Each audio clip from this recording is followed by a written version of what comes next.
I believe the best way to understand transformations is to actually take a function and apply different transformations and see what happens. So we're going to just take the basic graph of the square root of x. Now when I graph the square root of x, I like to look for nice points, what we call lattice points. So I want to be able to plug a whole number in and get a whole number out. When I think of this, the smallest number I can square root would be 0. When I square root 0, I get 0 out. So my first point would be 0, 0. All right, then the next number I can plug in under a square root symbol and get a whole number out would be 1. So if I plug in 1, I get the value square root of 1 is 1. Now if I go to 2, square root of 2 is an irrational. So is the square root of 3. So then if I go to 4, the square root of 4 is 2. So that would be another nice point. So hopefully you get the idea behind what a lattice point is at this point. Okay, so what would be my next nice point? I'm hoping that you realize that we don't get another nice point until we get to 9, because the square root of 9 would be 3. All right, so this graph has the basic form of this little, it actually goes to infinity. We talked about domain and range, which we've already discussed. The domain of the square root of x graph is simply it starts at 0 and it includes 0, and it goes to infinity. And if we think about the range, well again, the range has the lowest value of 0 and it goes to infinity. Very slowly, but it goes to infinity. Okay, so that's our basic function. So now we're going to take a look at what happens when we apply different transformations. So this first transformation, if you notice, it has minusing 2 on the outside of the function. So I just have the function and I've added a subtract 2. I'm curious what you think might happen in this case. Again, I want to look for nice points, lattice points. So I'm going to go ahead and start with 0 again, because really I've just taken this function right here and I've taken 2 away from it. So I know I'll still get integer values if I subtract 2 from all of the nice numbers I obtained in the first graph. So if I plug in 0, I will get the square root of 0 again, which is 0, and then that's going to have a value of negative 2. So at 0, I'll be down here at negative 2. Then when I plug in 1, again, square root of 1 is 1, and minusing 2 from that, I would get negative 1. And just like the first graph, I have to go all the way over to 4 to get another nice point. And if I go to 4, the square root of 4 is 2, minus 2 would be 0. And then I'm going to go to 9 again. The square root of 9 is 3, minus 2 would be 1. So I'm curious if this graph did what you thought it was going to do. I'm hoping that you notice that it's the exact same graph as the first one, except for that each of the points was just shifted down 2. So the height didn't change, the width didn't change, it's just the location of the starting point that changed, and then everything changed in the same direction. So going to this next one, I want you to notice the difference between this function and this next function is simply that the minusing 2 is inside the parentheses. And again, I like to use those nice points. So if you remember, our first nice point was being able to square root 0. So I ask myself, what would I have to plug into this function for x in order to get 0? So if I plug in to x 2, so if I go to 2, x equals 2, then my y value will equal, well, 2 minus 2 is 0, square root of 0 is 0. So at 2, I'm at 0. Then I'm going to try and get my next nice point. So my next nice point, I want to just square root 1. Well, if I plug 3 in for x, I'll get 3 minus 2, square root of that is 1. Hope you can see what's happening here. If you notice, if we go back to this first function, that first 0 started at 0. Well, now that 0's gone to the right 2. All right, and now I want to get my next nice point. Well, we said that that would be 4. So I know I have to plug in 6 in order to get a 4 underneath here. So if I plug in 6, I get 4. And the square root of 4 again is 2. So what should be my last x value to get me that next nice point of 3, of a height of 3? Hopefully you said 11. So if I go over to 11, I go up to 3, that's going to get me my next nice point. So there again, I hope that you notice that this function that we were just working with is the first function, only it's been shifted to the right 2. So let's review really quickly. When we are minusing on the outside, like this one here, when we minus on the outside, it affects the y values. And it does exactly what we thought. -2 means down 2. So that's what happened. All the points moved down 2. But if we look at this graph right here, this one, when it's inside the function, it affects the x's. And what I want you to notice was that it affected the x's in an opposite way of what we thought. I mean, minusing 2 you would think would move left 2. Instead, it moved to the right. So when it's inside the function, it does the opposite of what we think. When it's outside the function, it does exactly what we think. When it's inside, it affects the x's, and when it's outside, it affects the y's. All right, now applying reflections. This negative symbol out front is basically saying, find all those nice points that we found for number 1, except for this time, make them all negative. So in other words, our first one was 0, 0, and our next one was 1, 1. Well, now it's going to be 1, negative 1. And then it was 4, 2, so it's going to be 4, negative 2. And then it was 9, 3, so it'll be 9, negative 3, because that's just saying take the opposite y value for each of those. So again, I want you to notice on this one that it looks just like the first function, only it was reflected over the x-axis. So when we have that negative out front, it's a reflection over the x-axis. All right, we're going to have, in this next one, we're going to look at what happens here versus here. So this one reflected over the x. What do you think this one's going to do here? It is a reflection over the y-axis. But the question would be, do we know why? Do you understand why? Can we square root a negative number in the real plane? I realize in the imaginary field we can, but not in the real plane. So looking at this, we are going to have a negative number. I have to somehow turn those positive in order to take the square root. So what is the opposite of 0? Our first one, x equaled 0. I hope that everyone's okay with the fact that this one is its opposite. So 0 would still be 0. But then if I would plug in 1, I would get negative 1, and I can't square root that. So instead I can plug in a negative 1. And if I plug in a negative 1, well, taking the opposite of a negative 1 will be positive 1, getting me a y value of the square root of 1, or 1. So again, if I plug in 2, I'll get negative 2. That's not what I want. Or 3. I need to plug in negative numbers. So what would be the next nice x value? All right, the next nice x value would have to be negative 4. Because the square root of a negative 4 would be 2. And then our next one after that would be negative 9. All right, so this one, I hope you can recognize, is a reflection over the y-axis. So again, when we have the negative symbol on the outside, it's a reflection over the x-axis. And this one was a reflection over the y-axis. All right, so we have our last graph here. And I want you to notice that we have this 2 out front.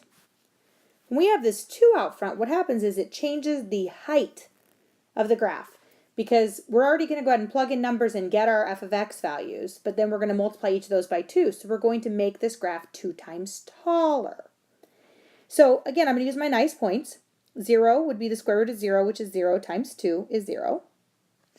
But then when I go to 1, the square root of 1 is 1, but take that times 2, and I go to 2. Again, our next nice point would be 4. Square root of 4 is 2, but times 2 would be 4. And then 9. Square root of 9 is 3, and times 2 would be 6. So that's what that graph looks like. And let's just go ahead and plot that original function.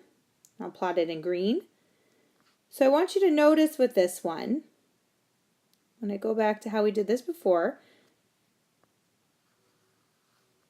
I want you to notice the difference in the heights. The height for the green one, if that height was A, well then the height for each corresponding red one is 2A. So they all got 2 times taller.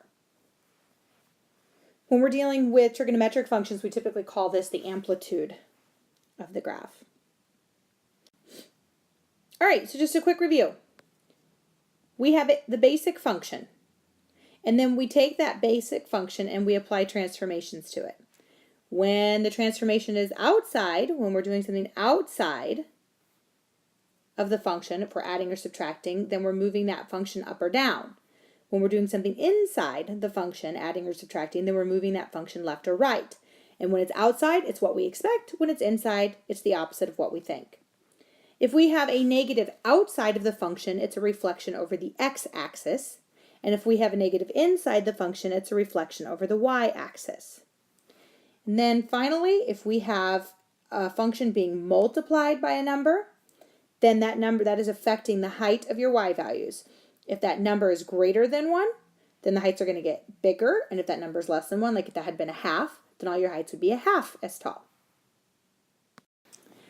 When graphing a quadratic, oftentimes it's best to use the vertex form of this. So right now I have this written as x squared plus 6x plus 10, but if we can get this into the form f of x equals a times x minus h squared plus k, well then I know where the vertex is. But I don't know if when you were taught this before, if you were actually taught that really this is just a transformation of the x squared graph. So let's take a look at what the regular f of x equals x squared graph looks like. So we know that it's got the point 0, 0, the point 1, 1, and negative 1, 1. And then 2, 4, and negative 2, 4. 3, 9, and negative 3, 9. And go ahead and try and draw this here as best I can. All right, close enough. Hopefully we have a pretty good understanding of that. All right, so in order to get this in the correct form, we're going to use the completing the square idea. So just a refresher really quick, if you remember that every square function, so every square, so if we have x plus 3 and we square that, then if you think about that, I know sometimes we want to write it as the actual 2 factors separate, and then think about the distributive property. So I would have x times x for x squared, x times 3 for 3x, and then 3 times x again, and then 3 times 3 for 9. So we end up with x squared plus 6x plus 9. And hopefully you spent a lot of time discovering that this guy always, it always, when you do this, has the square root of the last term doubled for your middle term. And that's kind of the idea behind completing the square. So looking at this, I purposely chose this one because if you look at this beginning part, it looks an awful lot like this beginning part. So I'm going to go ahead and rewrite this, and I'm going to have x plus 3 squared. But if you look down here, x plus 3 squared got us more than just x squared plus 6. In fact, it got us x squared plus 6 and then this plus 9 on it. So really, in putting this down, I've added 9 to this equation. So if I've added 9, how can I undo adding 9? Well, yeah, I can just subtract 9 off. So I have my 10, but then I have to take the 9 off that I added in through this guy. All right, and now if I simplify that, I would get x plus 3 squared plus 1. So this is telling me that I have shifted the x squared graph to the left. Remember, when it's inside the parentheses, it's the opposite of what we think, but to the left 3 and up 1. So in other words, I'm going to take each of these points that I plotted for the x squared graph, and I'm going to move them to the left 3 and up 1. So let's see, I'm going to go over 1, 2, 3, up 1, and that's where my vertex is going to be. And then I'm going to take these 2 points, and I'm going to shift them over 3 and up 1. And I will repeat that process for the other points. So it looks like almost got it here. All right. So you can see that the red graph has been shifted. All the points have been shifted to the left 3 and up 1. And so the purpose of completing the squares so that we can use transformations then to graph the functions easily. All right, so using our ideas of transformations, let's ignore for a moment that this has an absolute value around it. So if we just wanted to graph the function of f of x equals x squared minus 1. Okay, you have to ask yourself, the minus 1 tells me I need to shift this. So am I shifting it left, right, up, or down? And since the minus 1 is tacked on to the end of the x squared function, I must be shifting it down. So where the x squared function normally starts at 0, 0, I'm going to start the x squared function at 0, 1. And then I'm going to plot those points that all those points will be shifted down 1. So let's see, we have 3 will be at 8 instead of at 9. And so this is what my f of x squared minus 1 graph would look like. But now we have to consider the absolute value. Absolute value would indicate that I can never have a negative y value. So this has a partial reflection just from negative 1 to 1 is this have something below have a negative y value. So all we have to do is reflect that portion of the graph over the x-axis. So the green graph, I'm going to go ahead and do that. I'm going to reflect this part that's negative. I'm just going to reflect it over the x-axis. And then the rest of the graph remains the same. So that green graph would be your graph of x squared minus 1. All right, so I'm going to go ahead and I erased all that, and I'm going to go ahead and draw that again. So I know from 1 to infinity and from negative infinity to negative 1 that the graph is exactly what I expect it to be. So, all right, so this middle section, this middle section in here gets reflected. But then everything else is just 1 lower than it normally is. So at 2, we know we're normally at 4, but instead we'll be at 3.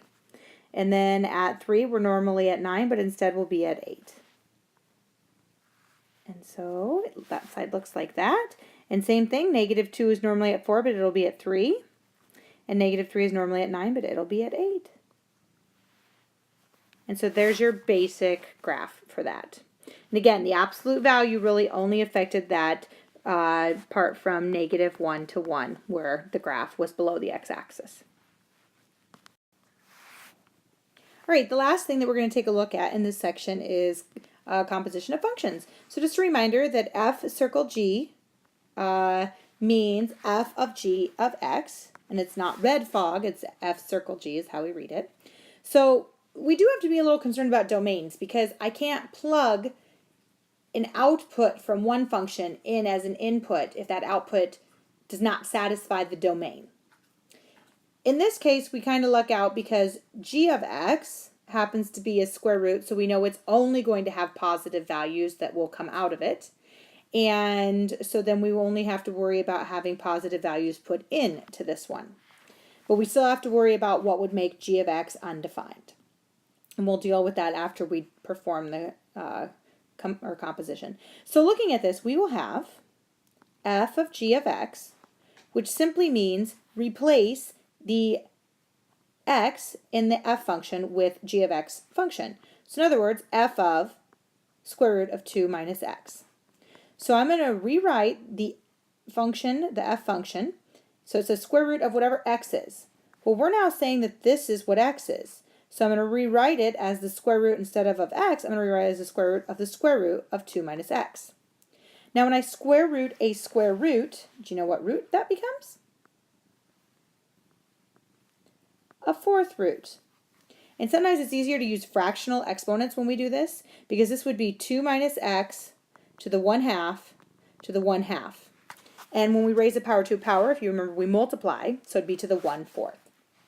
Now, so this right here is our answer for f of g of x. The question is, what is the domain? We cannot get a negative number under here, so we need 2 minus x to be greater than or equal to 0. So in other words, we need x to be less than or equal to 2. All right, so our domain for this function would be negative infinity up to 2 and including 2. All right, let's take a look at g of f of x. So g of f of x is going to mean that we are going to take g and we are going to replace the x value in it with the square root of x. So g says the square root of 2 minus whatever x is. Well, we are now saying that our new x is the square root of x, so we're going to replace that with the square root of x. Now, you might think that we can simplify this, but because we have two terms being subtracted and not together underneath this second square root, this is as far as I can go.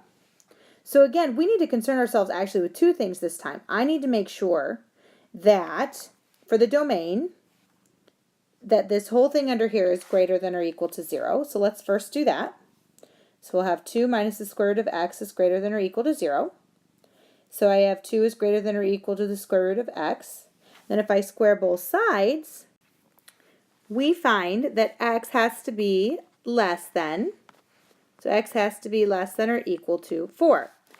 But I don't know if you notice there's an issue with that, because we also have to be able to first plug in whatever x is to this first square root before we subtract it from 2. So I also need to make sure that x is greater than or equal to 0.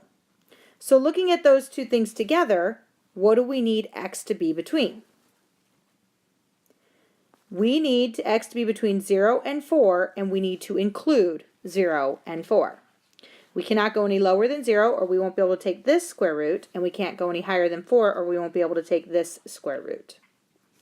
Sometimes domains aren't as cut and dry and we have to think about how to obtain them. So again, this function is going to have a g of f of x value equal to the square root of 2 minus the square root of x with a domain of 0 to 4.